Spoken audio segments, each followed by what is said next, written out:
welcome back. Woo! Welcome back, everybody. Back to the Ponderer podcast. Bro, it's been almost 2 years since the last review. It's like actually crazy. Not gonna be joined by Adam today. Bro did not want to see this movie. It got like 56% on Rotten Tomatoes or something like that.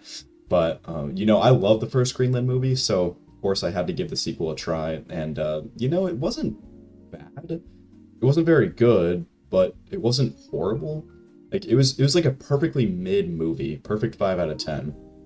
And really it was an unexpected sequel because frankly I don't know if I've ever seen a sequel to a disaster movie, much less one that actually has a compelling plot. But anyway, we're following the same family from the original movie. They've made it to the bunker in Greenland. It's been like 5 years now since the impact, so 2 minutes of the movie. Of course, that doesn't last very long because I guess the comet shifted the tectonic plates and now there's just tons of earthquakes happening in Greenland. And the bunker just fully collapses on itself, probably killing thousands of people, but, of course the Garrity survive and make it out. So now the goal is to get to the crater in France, which is like the only safe place left on Earth with breathable air. So, they're pretty much following the same, like, journey to safety theme as the original movie, which is kind of the problem with this movie because the stakes just don't feel as high as the first movie when there was a literal extinction level comet that was days away from impact. So, in my opinion, the intensity and suspense sort of falls short, which, makes sense because the theme is a post-apocalyptic world, but it just doesn't feel like the stakes are there because they're really not. Like, of course they had some troubles along the way, but they obviously make it to the crater, and then the story just ends there without any real resolution. So, I mean, again, it's kind of hard to build off of what a good movie the original Greenland was, but that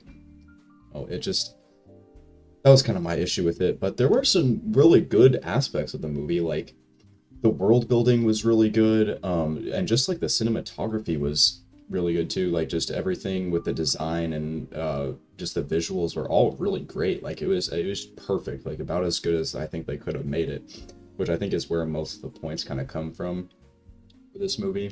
But like, yeah, I don't know. I mean, I enjoyed most of the, action scenes, but again, it's just, when you have like that comparison to the original Greenland, it's hard to kind of not, side by side these action scenes, because in the original Greenland there was just always so much happening and everything was just super high intensity, and you just really, there's no like breathing room for the original plot, because you literally had this comet heading towards Earth, as you have a lot of time, so like they're trying to squeeze in as much as they can. But yeah, it's just, again, I don't know, I feel like really the main issue was just kind of making a sequel in the first place, because I feel like the original Greenland had a very satisfying conclusion. Like I didn't feel like there was really much left to say. Like they got to the bunker, the meteor hits, and then they have to just kind of move on with their lives and adjust. But yeah, I don't know, it was unexpected and honestly not very needed. But Gerald Butler decided, I guess we just had to make a sequel, and they ended up killing his character off in the end, which was kind of foretold that, because he was like had some radioactive disease from the beginning. But it just, I don't know, it feels forced kind of to have this movie, because again it was very satisfying, the end of Greenland 1. But yeah, I mean, there were a few good parts, but mainly it was just like, it was the same kind of plot, just a bit more underwhelming, I guess, is the only way I could really describe it. But then also, random thing, they don't even cast the same kid from the original movie. It's like a totally different guy, and he looks nothing like the kid from before. Of course, there was a 5-year time skip, but still, It's like if he aged 5 years, that is not what he looked like. I don't know if it was just they couldn't get him back or what happened there, but I just thought it was very weird that they had an entirely different kid. So, but I mean, this movie was about as good as they could have made it, given what they were, working with. So, I mean, overall, like, I didn't mind it. Again, it's like, it was just very 50-50. Like, I wasn't really partial one way or the other.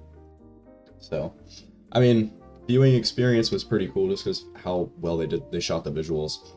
But, again, the plot kind of fell short because it was just kind of regurgitated, but just less intense and suspenseful. So, but yeah, I mean, that was kind of the review. Wasn't really, I mean, again, probably like a 5 out of 10 overall. So, but yeah, no, I mean, very unexpected sequel. I think they sort of made it work given what they had, but yeah. That's pretty much it. It's gonna wrap it up. Oh, expect a lot more uploads, by the way, in 2026 because there are some peak movies coming out. So, yeah, be sure to check those out. The Flout. And, yeah, welcome back, everybody. Welcome back.